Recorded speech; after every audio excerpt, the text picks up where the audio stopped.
Comienza Radio en Hacking.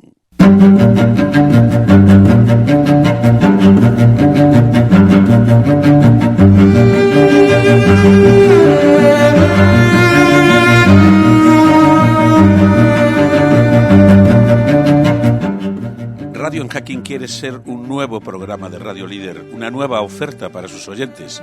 Pretende abordar asuntos de apasionante actualidad y de alto valor informativo. Nadie duda que la ciberseguridad, la inteligencia, la economía, la guerra económica, los servicios secretos son cuestiones de inmensa importancia en el mundo en que vivimos y así queremos abordarlos para ustedes. Desde el rigor, como siempre, y desde la amenidad, por supuesto, siempre con la independencia que nos caracteriza como medio de comunicación. Con esas intenciones, con esas intenciones, como decía al principio, aquí comienza Radio Hacking.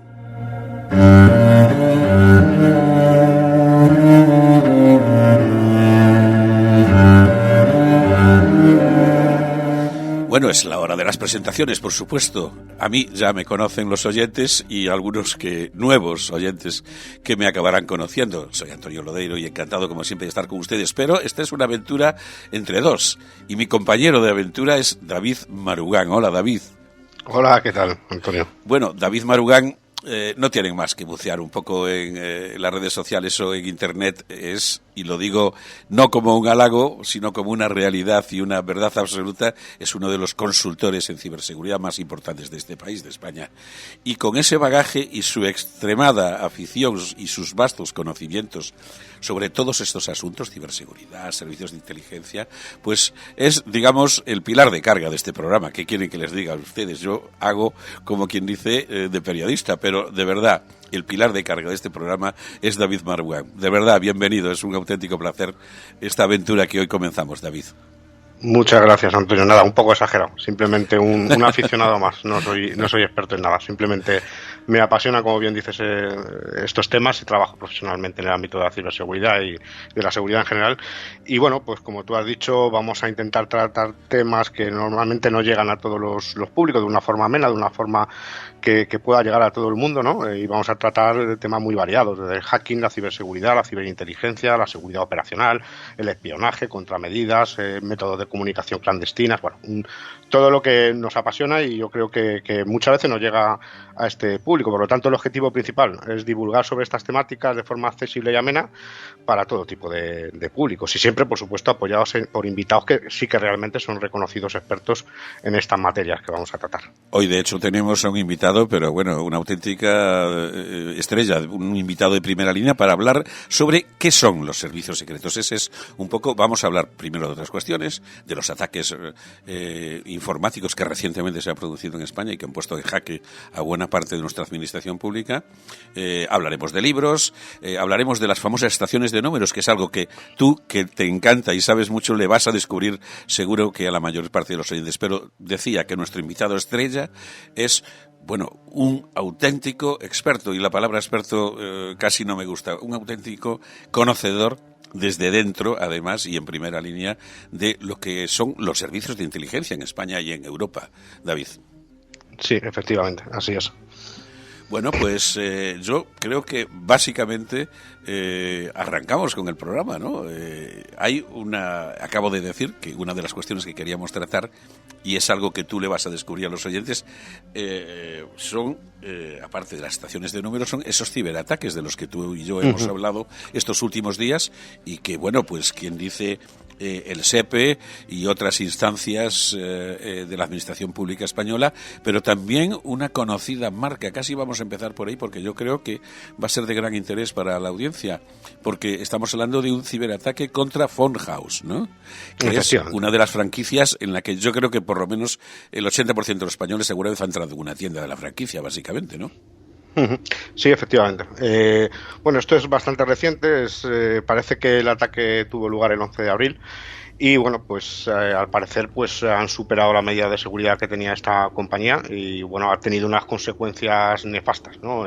Realmente lo que ha ocurrido es que, bueno, pues las bases de datos de las fichas de clientes que se almacenaban, pues han quedado a merced de los ciberdelincuentes, que bueno, un grupo de ransomware conocido como Babuk, que bueno, sabéis que el ransomware pues es muy conocido ahora mismo porque bueno, cifra los archivos, normalmente pide un rescate para poder liberar tu información, pero en este caso va un poco más allá, intentan extorsionar a la víctima diciendo que además de no recuperar los datos, se van a exponer todos estos datos muy confidenciales en internet, ¿no?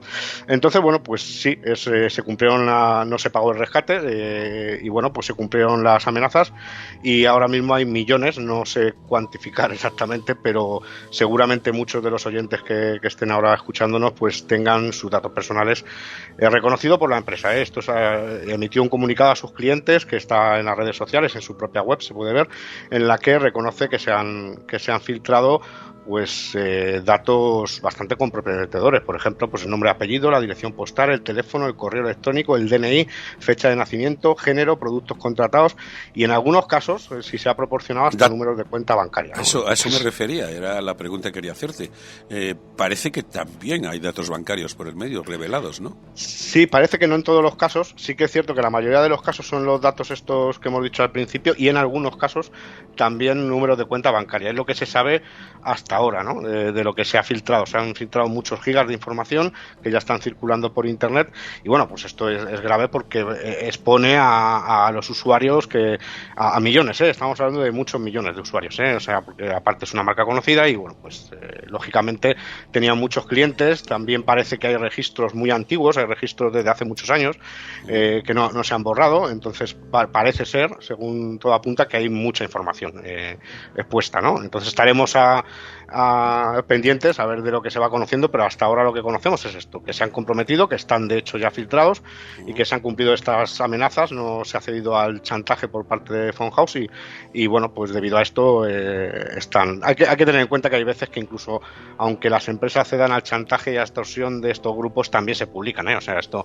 es como un secuestro, tampoco te asegura a nadie, son delincuentes al fin y al cabo, entonces tampoco nadie te puede asegurar que vayan a cumplir su palabra, ¿no? Estamos hablando de delincuentes, no de personas. Bueno, estamos hablando de más de 10 millones de personas afectadas, según se hablaba de algunas informaciones que he leído por ahí, ¿no? Sí, yo he leído desde 1 millón hasta 13 millones. Sí es cierto que apunta que hay muchos millones de datos de estas fichas de cliente que están circulando por internet libremente. Uh-huh.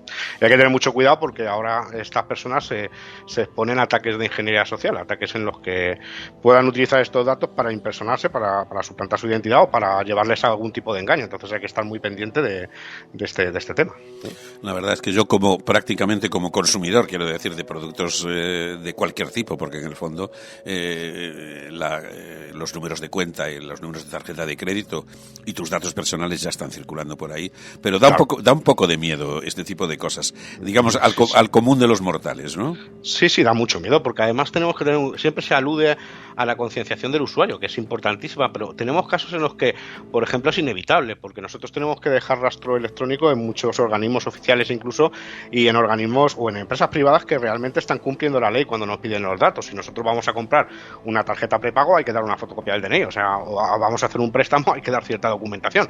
O sea, esto es insalvable, ¿no? Por muy cauto que seas, tienes que dar datos verídicos en muchas ocasiones, porque confiamos en que estas empresas custodian correctamente los datos y ponen toda la medida de seguridad, pero incluso a veces, aunque las pongan, no son suficientes, porque los atacantes a veces van un pie por delante y bueno, pues nos sorprenden con una desgracia de este tipo. La otra cuestión es el ciberataque contra el SEPE, el Servicio de Empleo de la Administración Pública Española, que ha sido, y que yo todavía no tengo muy claro no sé si tú sabes en qué punto está, porque desde luego durante todo el mes de marzo fue absolutamente imposible hacer ningún tipo de operación vía internet, vía ordenadores con ese organismo, con el SEPE, uh-huh. y yo no sé si ahora han arreglado algo, no sé qué noticias tienes al respecto. Bueno, sí es cierto, estuvieron mucho tiempo fuera de servicio. Esto está bajo la investigación del CCN-CERT, que depende del CNI precisamente, que es el organismo que se encarga de vigilar por la seguridad de todas las administraciones públicas y en última instancia, en este caso, también para la parte de investigación, ¿no? del incidente. Entonces las investigaciones obviamente se están llevando a cabo. También hay que tener en cuenta que muchas veces, aunque el servicio se paralice, muchas veces se hace por seguridad también. Esto no quiere decir que el atacante haya tenido acceso a los datos, sino que simplemente a veces se desactivan los servicios simplemente para evitar males mayores. O sea que tampoco es un indicativo de nada en especial, ¿no? Entonces ahora mismo lo está investigando el CCNCER, que está escrito al CNI, igual que en otras administraciones públicas, porque ha habido ataques coordinados al INE, a ciertos ministerios, muy recientemente también en este ámbito. Parece que incluso hablaban de ataques coordinados, ¿no? A diferentes ministerios. Que bueno, pues las investigaciones se llevan de forma confidencial. Obviamente. Parece que algo hay de eso. El principal sospechoso parece ser un programa malicioso que se llama Ryuk. ¿Es correcto eso? Sí, eso se dijo. Ryuk es un ransomware muy conocido, es una familia de ransomware muy conocido, igual que el grupo Babuk, que es más reciente, el de Funhouse, es un grupo más reciente, que también, por cierto, días después de producirse la filtración de Funhouse, filtró datos de la policía de Washington DC. Entonces, o sea que están bastante activos en esta campaña ahora mismo. Bueno, pues espero que gracias a las personas como tú, porque tú te dedicas precisamente a este tipo de cosas, ¿no? Pues estemos un poco más seguros, ¿no? Pero esto es como casi todo. Según tú desarrollas métodos de defensa, digamos que los ciberdelincuentes se inventan maneras de saltarse y estamos siempre así, sí, ¿no? Es como lo de también, sí, es como el gato y el ratón. También es cierto que tenemos una exposición muy alta, ¿no? de datos. Hemos hecho una transición muy rápida históricamente al mundo digital, ¿no? Y bueno, las organizaciones necesitan un periodo de adecuación y que también las tecnologías al final son bandas organizadas de cibercrimen que cuentan con unos recursos que ya quisieran muchas empresas grandes. Entonces, la lucha es feroz, no es fácil. Pues este es el primer contacto que tenemos con esa cruda y a veces amenazante realidad que constituye el mundo de la ciberseguridad en nuestros ajetreados días.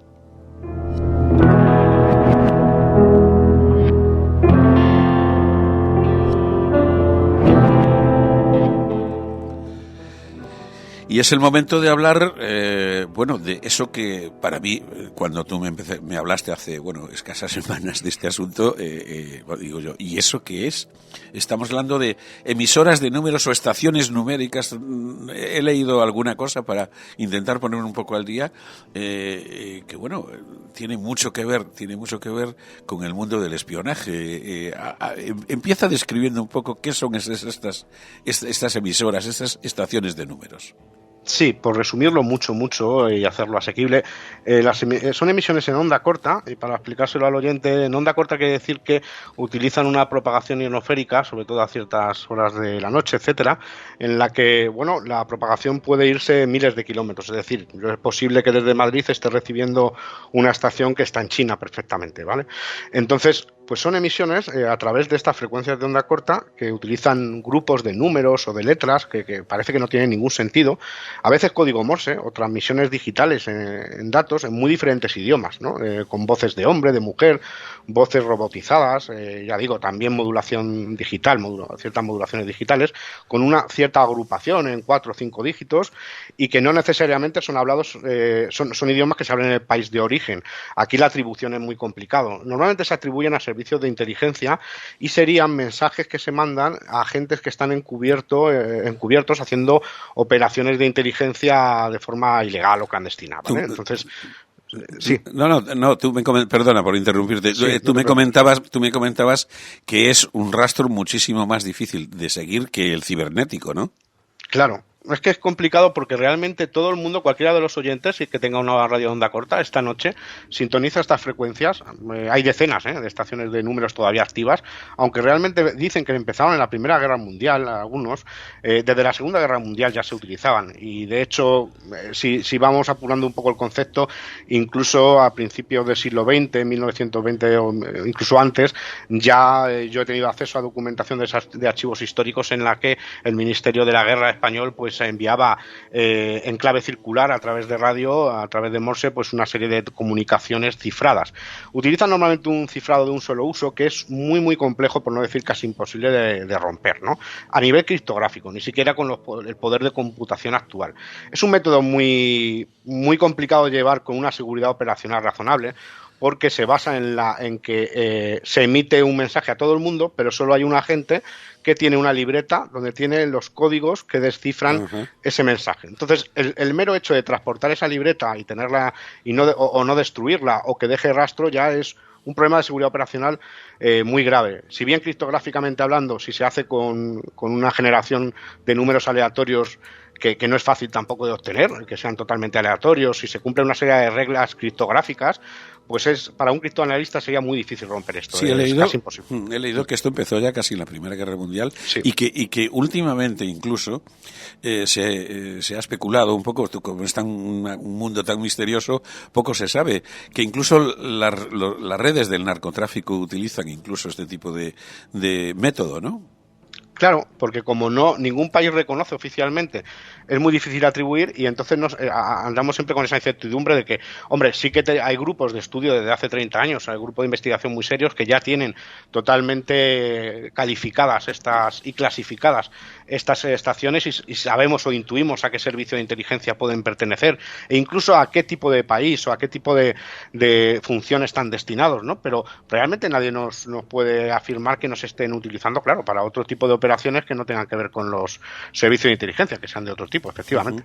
Pues si te parece, David, vamos a escuchar, hemos seleccionado aquí dos emisiones de esas estaciones numéricas. Vamos con la primera y luego nos explicas un poco qué es lo que en teoría estamos oyendo. 6, 1, 1, 1, 5,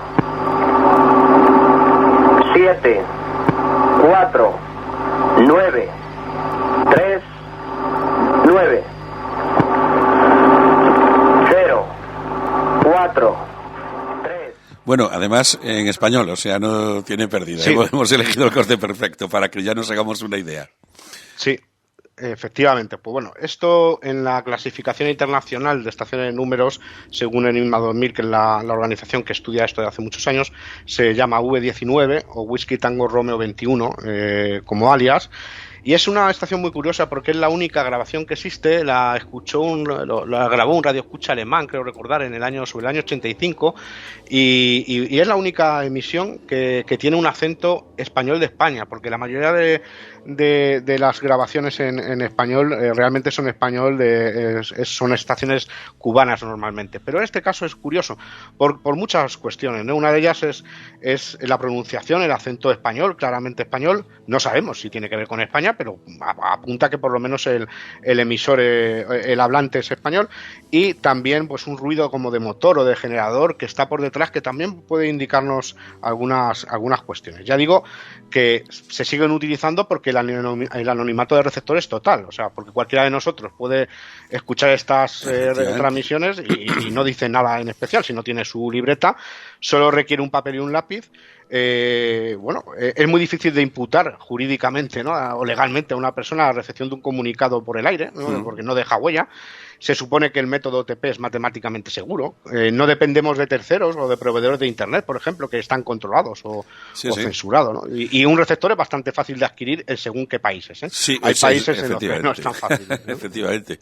Es evidente que una radio, un lápiz y un papel, eso no implica... Sí, pero una radio de onda corta en Corea del Norte es otra cosa. Sí, yo supongo que en Corea del Norte no será. Pero en la mayoría de países sí que no todo el mundo puede tener una radio de onda corta, o 20 o 30 como yo. Efectivamente. Vamos a escuchar otra.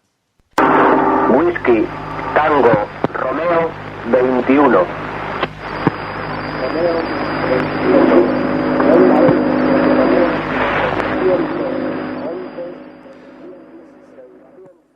es la misma emisión. Es la misma emisión, efectivamente. Sí, es el indicativo.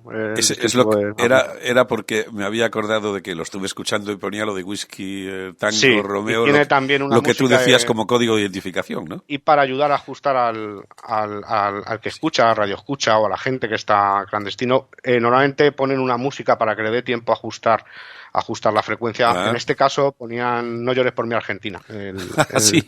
la música. Sí, sí. Vamos a escuchar otro.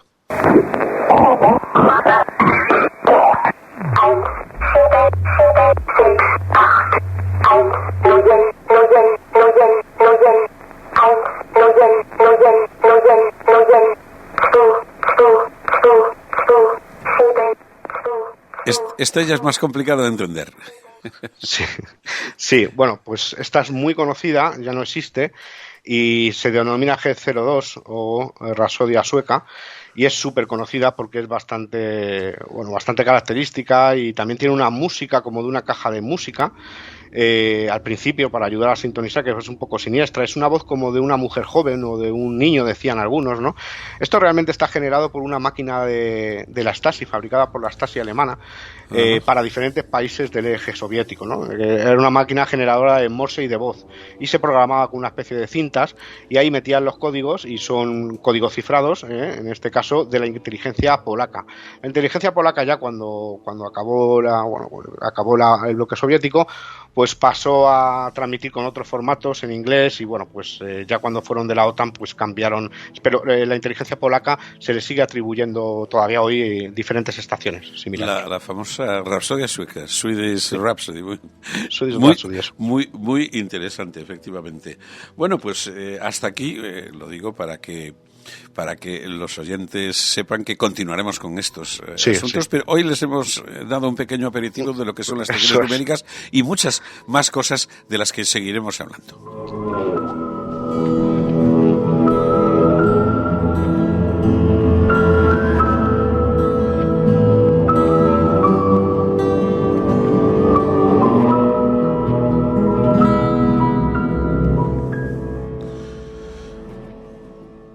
Pues ya llevamos algo más de 20 minutos de programa y tal como mandan los carones en esta cadena, pues es el momento de la publicidad, que como dice mi buen amigo Javier Sánchez Dios, también es información. ¿Te parece, David? Perfecto, ok, Antonio.